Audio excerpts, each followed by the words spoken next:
What is good? We're back, and we got Dynasty Cornerstone rankings for your pleasure. We're going top 24, no quarterbacks included. We're tight end premium scoring as per usual on the show. If we did quarterbacks in here, it would just be a lot of quarterbacks, so we pushed them aside, and we got your Dynasty Cornerstones, tight end premium. And the criteria that we set on this was 25 younger through the entire season, right? So that does take out some players like CeeDee Lamb, Justin Jefferson, Trey McBride, St. Brown. Clearly, those guys are cornerstones, right? Those are guys that you want on your team. Those are first-round picks. Those are guys that have been awesome throughout their entire career. But we had to set parameters, right? So those are the parameters for this Cornerstone show. And then, you can find these over on the FFD Patreon.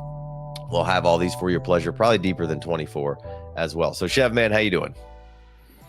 You know me, brother. Any day on this side of dirt's a good one. That's right. That's right. So let's get into it. Let's get into these cornerstones. We got them tiered out for you. We're going top 24. I'm sure we'll probably get a pick or two. Oh, yeah. And again, these are our cornerstone rankings. You can get upset about them if you want. Let me see your cornerstone rankings. Tell me where we're right. Tell me where you're wrong. Tell me we're a bunch of idiots. Whatever. All right. So tier 1, I'm going Ja'Marr Chase solo dolo by himself. Who you got in tier 1? Ja'Marr Chase is solo dolo by himself. In your rankings, in my rankings, my cornerstone rankings, he is joined by the one they call Bijan. Mustard. All right. So you got Ja'Marr Chase, Bijan, tier 1.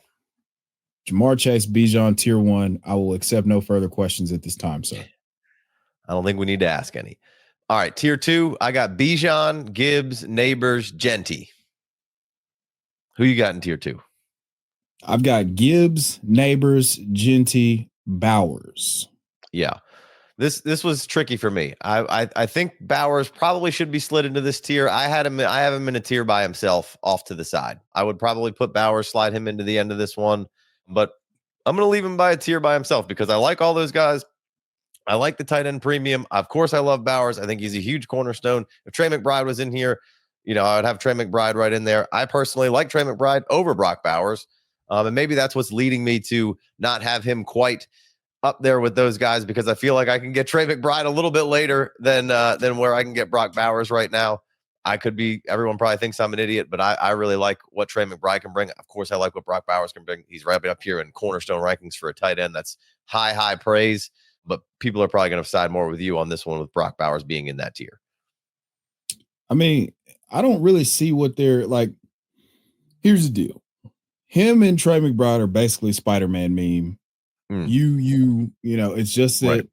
Trey McBride's going to be 26 this year and Brock Bowers is 22 and holds all these records. And I guess there's an unlimited ceiling attached to Brock Bowers that you don't foresee with Trey McBride for whatever reason. But yeah, if you watch them play, there's honestly, it's 6 in one hand, half dozen in the other, in my opinion. Yeah. Maybe Brock Bowers already just hit his ceiling, and if that's okay, that's fine if it was because it was awesome, right?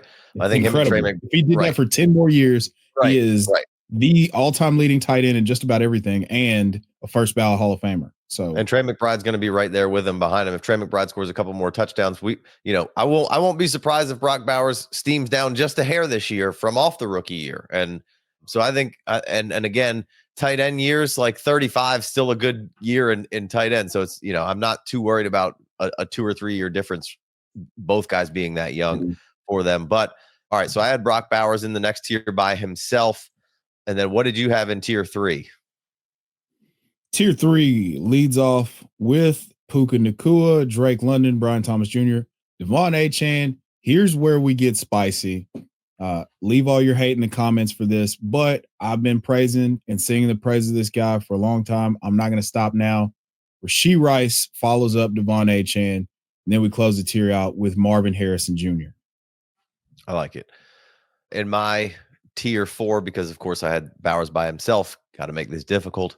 Puka Nacua, Brian Thomas Jr., and Drake London closing that tier out for me. So strong, just awesome wide receivers, that next group that isn't quite in with the group of the Chases and the Neighbors. I wouldn't be surprised if any of those guys jump up, or maybe even Neighbors slides down just a hair here after, maybe not quite getting the millions and millions of targets that he got. Don't really know why that would happen, but we could see on all these guys like Bowers and Neighbors, I could see the questions in week 6 being like, what's wrong with these guys? And it's like, nothing's wrong with these guys. That was just insane what happened in Stretch's year 1 for them. They're not really going to move for me because of that. So right. I like Puka a whole lot. I like Brian Thomas a whole lot. I like Drake a whole lot. So that ends the tier there for me. And then I have Marv starting the next tier. I have Achane, and then I have Breece Hall in the next tier, which I know maybe some people might be a little upset about, but you really only have Breece kind of one spot away from where I have Breece.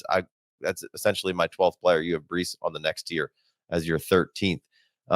Seems like we're both still in on Marv.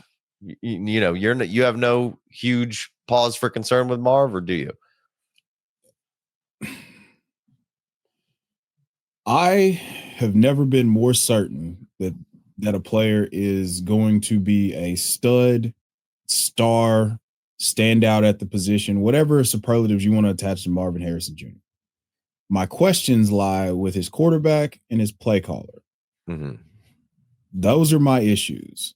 If I didn't have those questions and, we were getting Marv moved around the formation and getting him some layup targets, I think that Marv's already at the top of this tier.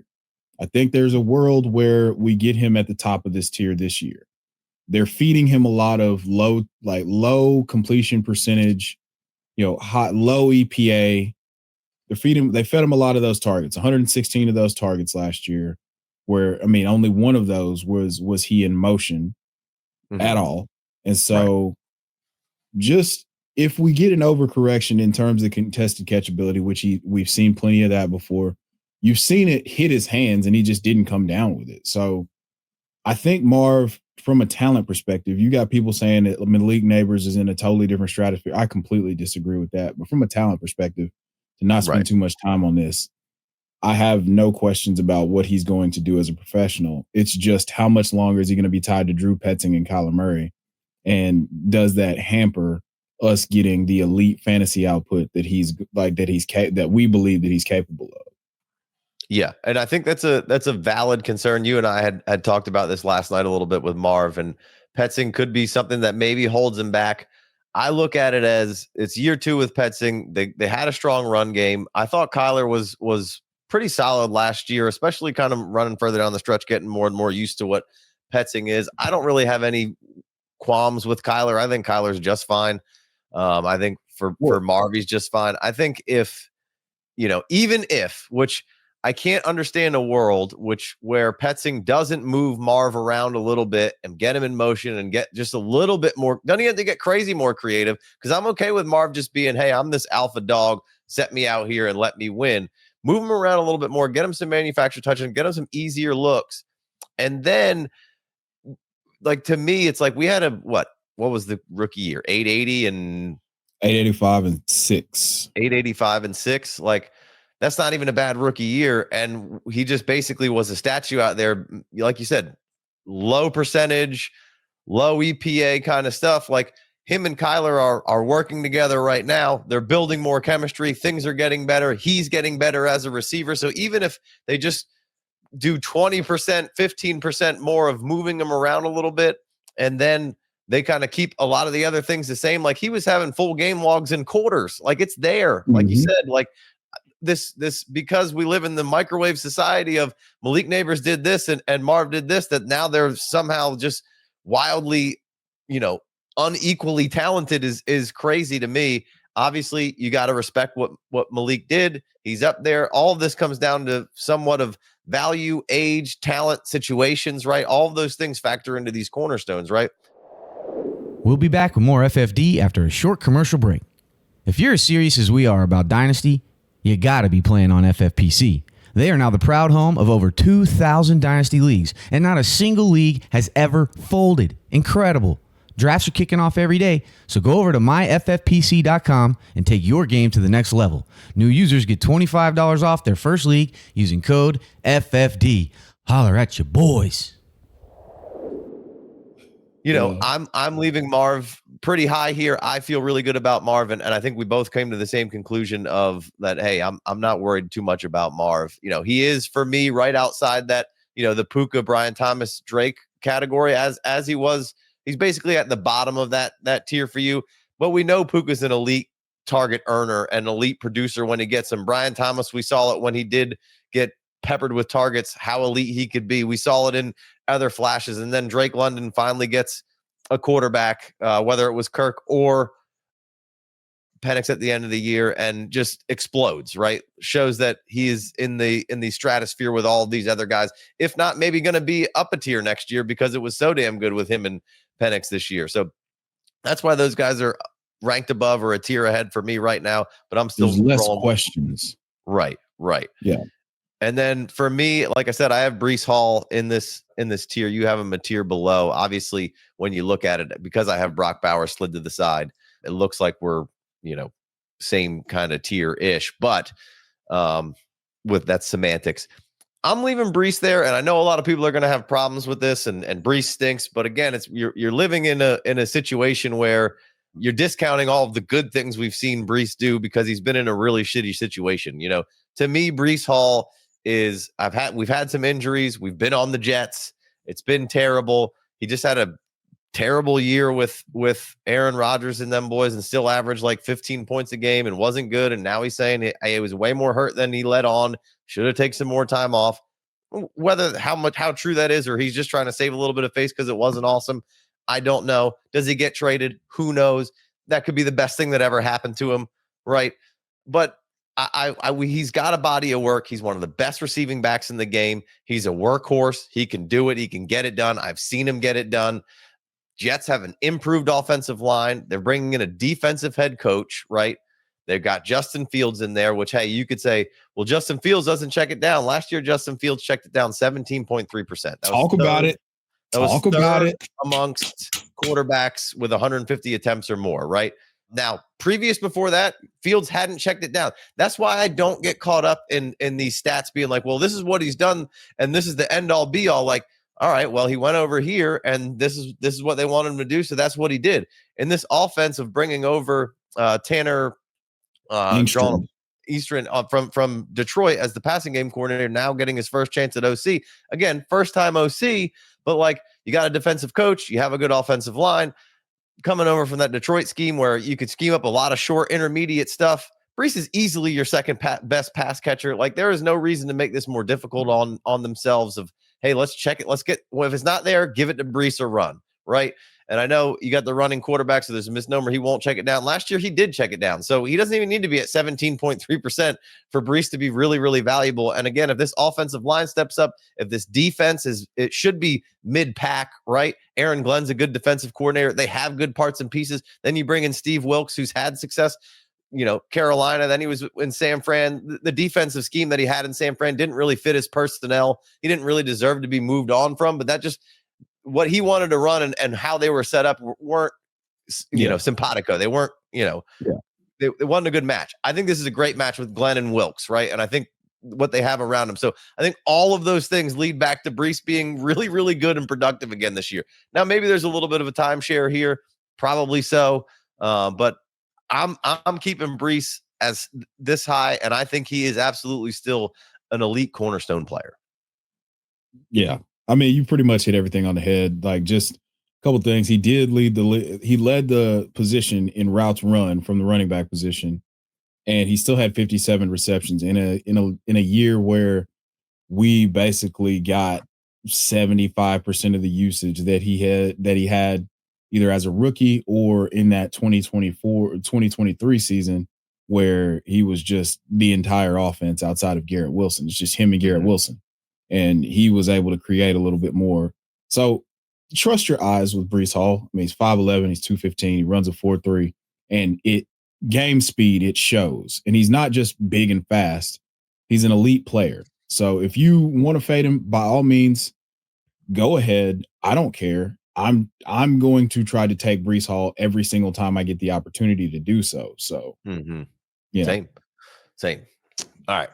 Let's keep it moving. I got the next tier coming at you. I got Rashee Rice, JSN, Ladd McConkey, and Garrett Wilson coming in as my next tier. Where are you at, Chev? Yeah, Breece kicks off that tier for me. So we're on the same wavelength now. This is your 5th tier, my 4th tier. Breece, Jackson Smith and Jigba, Ladd McConkey, and Garrett Wilson. All right, so we're that's a little bit pretty lower than that's a little bit lower than a lot of people will have Garrett Wilson and Ladd McConkey. I don't care. Yeah, I think it's right on time though. I think we're awesome football players. Yeah. They're awesome football players that are going to probably have, more wide receiver ones. We're still waiting on it from Garrett Wilson, but this is his best chance to do it. I mean, last year was his best chance to do it until they started playing buddy ball. But, if we're going to get another 150 targets, I feel like we're going to get a wide receiver 1 performance from Garrett Wilson. We talked yesterday on the live stream about Ladd McConkey and what that role looks like. I mean, you mentioned Crabtree. Obviously, we can't make the cross-racial comparisons because Crabtree is not an exciting one. I'm kidding, but Ladd in the Greg Roman offense, I think they could take a massive step forward from an efficiency standpoint, and you could get a 7 or 8% touchdown rate from Justin Herbert. And so that's where Ladd gets home. We could be looking at 90 catches for 1,100, 1,200 yards. I mean, he's going to be a PPR machine. Yeah.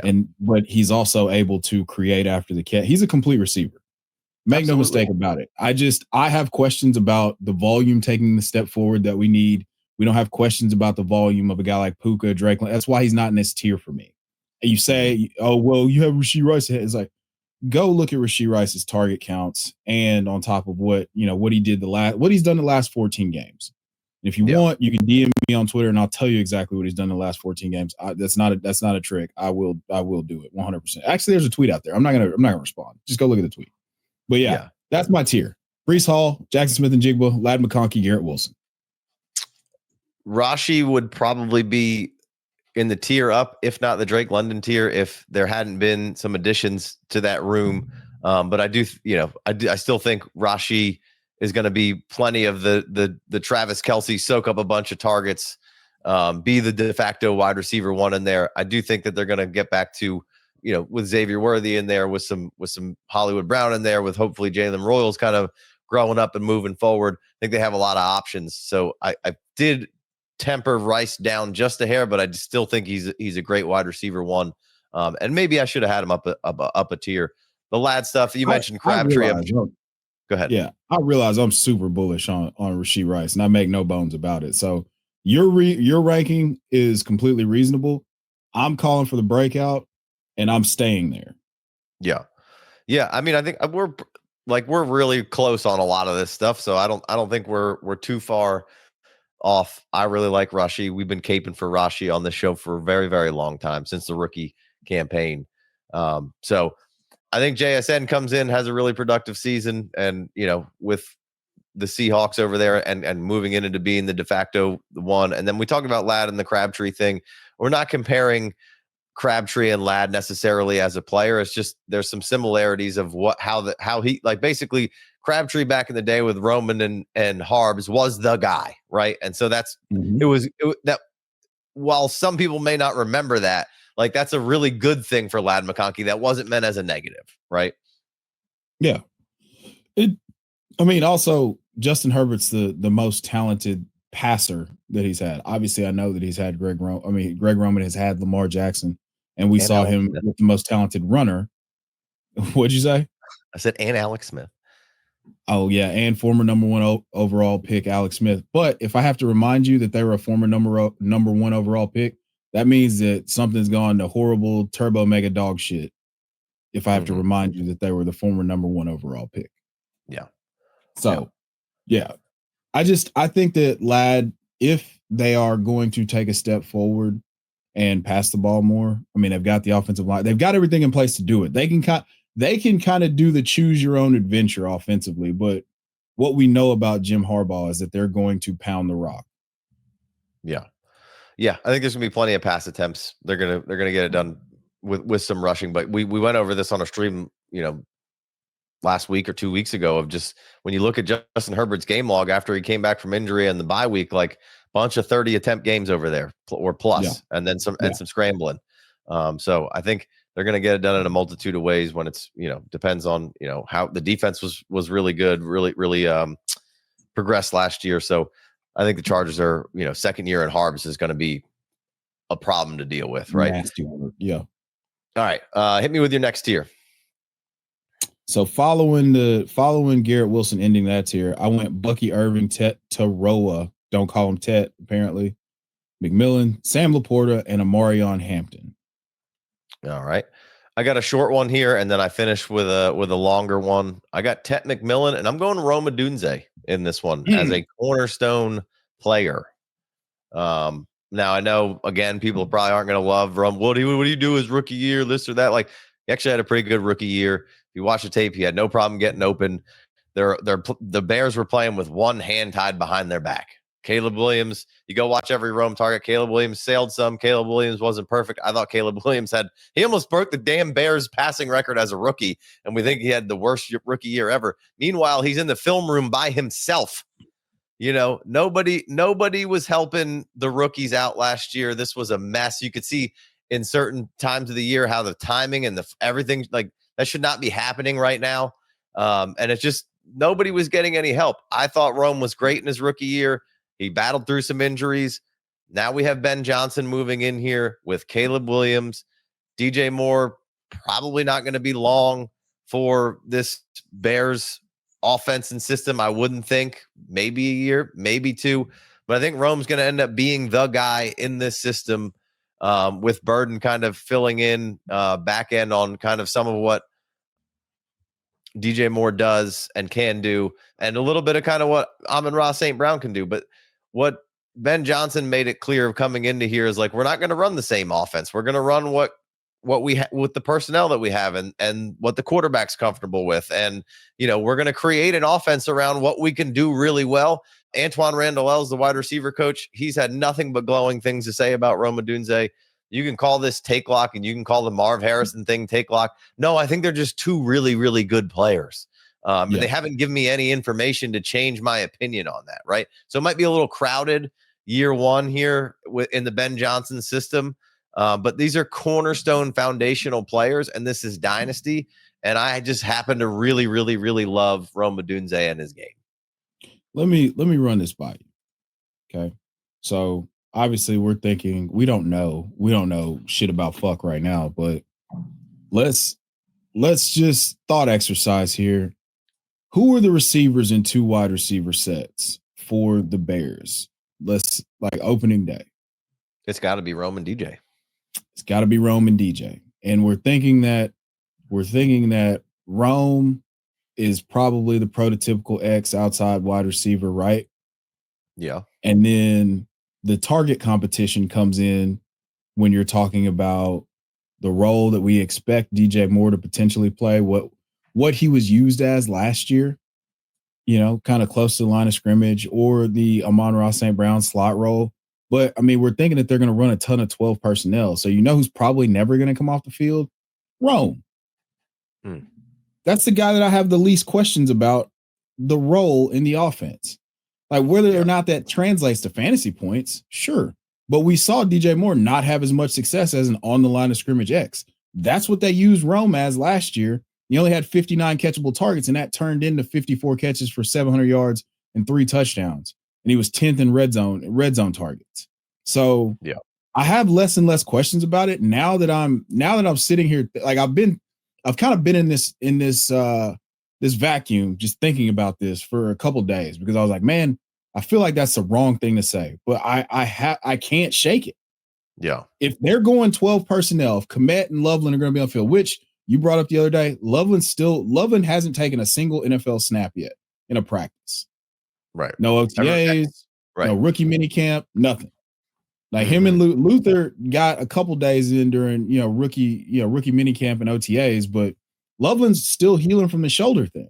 So I think that we might be big braining it, just completely, big brain / rookie fever, trying to, Oh, the draft capital says that they're going to Colston Loveland is at the top of the pecking order now. I don't think that that's correct. So didn't mean to spend too much time there, but I wanted to talk about Rome because I'm starting to think that his role is crystallized, but I just need training camp to prove it. Yeah. If you're looking for more FFD, sign up for a Patreon or YouTube membership and get access to the ADP, Dynasty Rankings, the Rookie Draft Kit, and extra shows every week. No, we needed to spend some time there because people are automatically going to be upset about it. And so, you want to talk about it, rationalize it. And again, just to move on, it's Dynasty. These are cornerstones. I think he's a cornerstone type of player. I think he's a great receiver in this league for years to come. And what should be a really sought after scheme with a solid Bears quarterback there. So, all right. Hit me with your last tier here, man. This is where it gets diabolical, but I've got to put my money where my mouth is. Jameson Williams. Woo, doggy. Travis Hunter. Tyler Warren. Ben Johnson's not there anymore, right? I could care less. I'm just kidding. The OC that is there was like, hey, man, I really like Jameson Williams. Yeah. I think he could break out this year. Break out. He averaged 14 points a game last year, boys. He went over 1,000 yards on 90 targets. It's only happened. Only 6 receivers and George Kittle have done this since 2019. 6. 2 of them did it twice. Yeah. Just do with that information what you will. Yeah.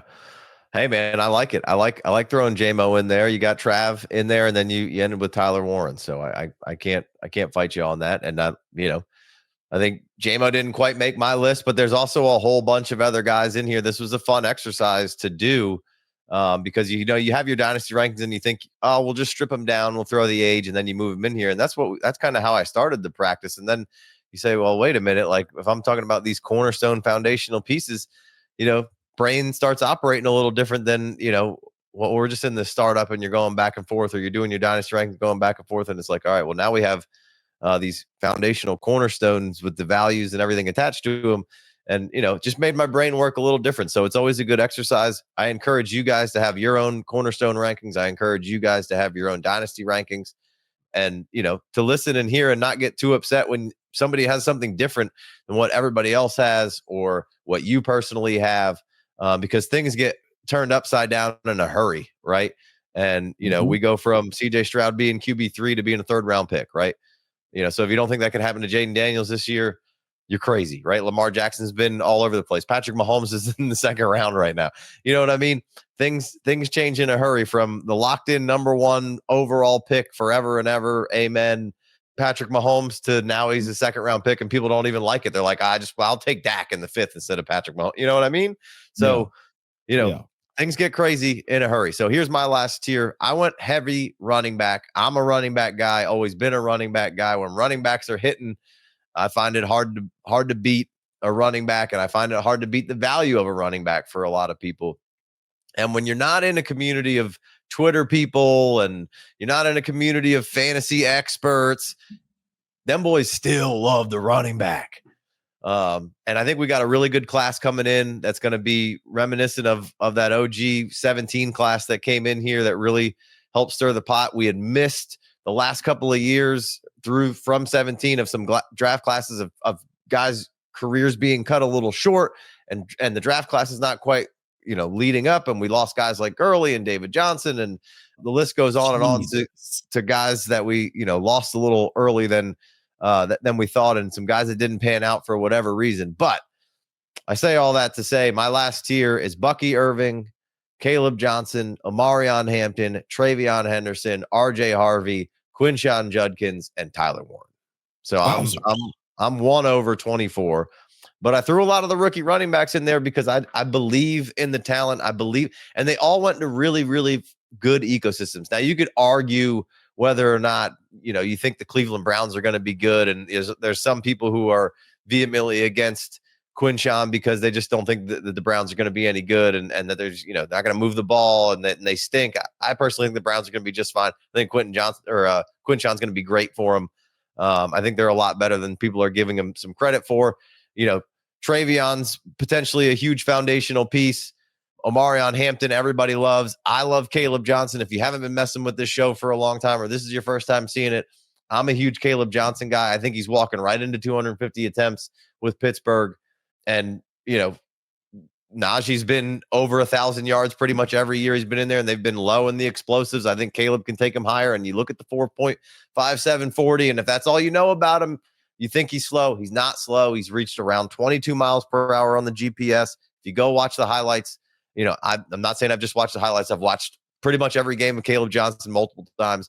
I think he fits right in with what Pittsburgh does. I'm very, very high on him.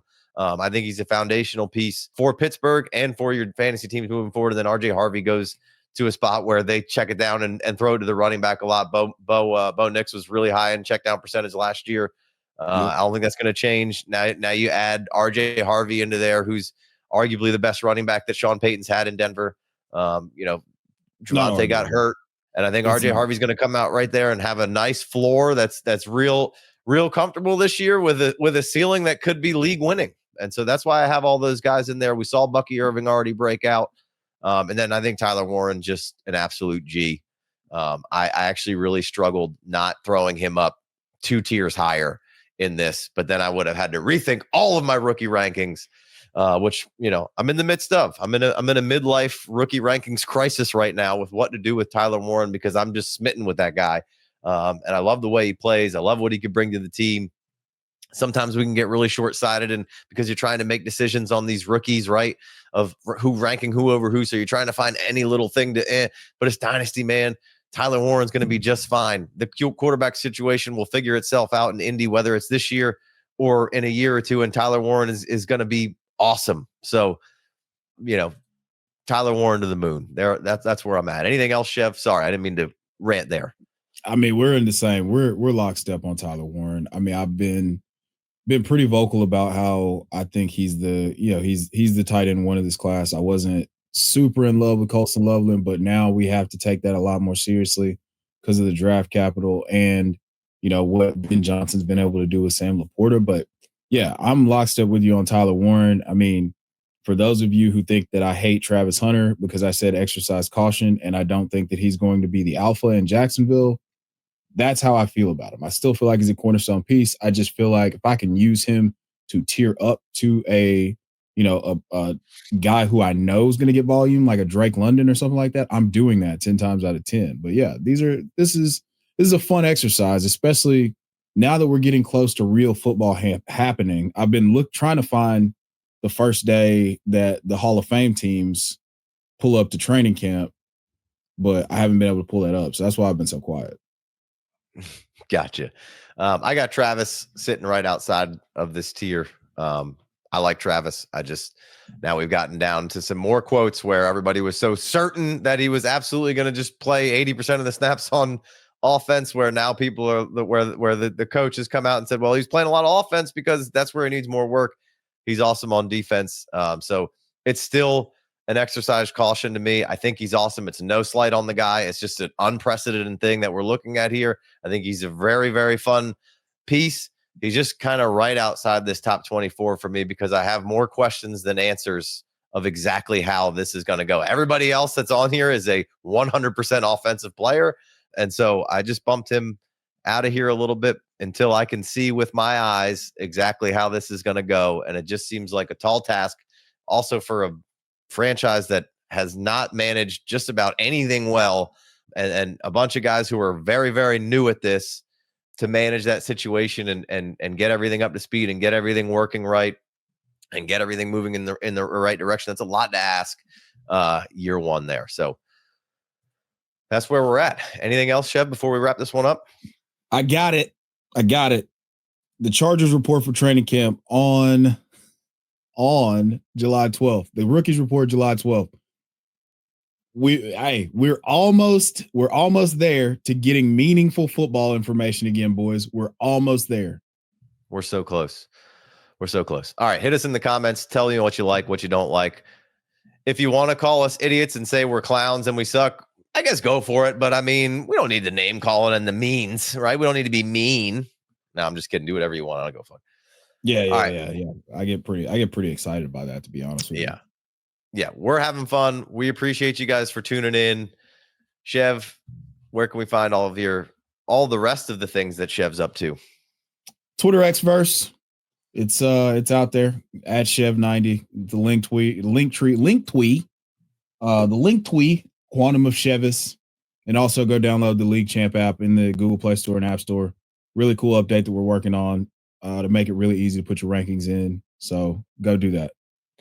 Make sure you check all that out. If you want more FFD, if you want more Cornerstone rankings, if you want Dynasty rankings, you can come over to the Patreon side of things. You get extra episodes over there. We got ADP, we got mock drafts, we got all sorts of stuff working. And then on top of that, a redraft channel will be out real soon, getting the logo squared away. We got a bunch of good stuff coming up. Me and Chev will be over there doing best balls, doing redraft, having all sorts of rankings discussions, having all sorts of redraft discussions, just like we do on the Dynasty channel. So we'll be bringing you everything you need to know for your redraft leagues to win you some championships and have a little bit of fun over there. So we're excited to launch a whole new chapter of the FFD here over on the redraft side of things. We appreciate you rocking with the best balls or with the Dynasty side with us forever. And we've always tied a little, redraft in when we get into July and August, but we're going to have a full-fledged channel just for that side of things. We got a lot of good stuff in store. So make sure when that comes out, you are over there consuming that content. All right, guys. Appreciate you. We'll catch you next time. Peace.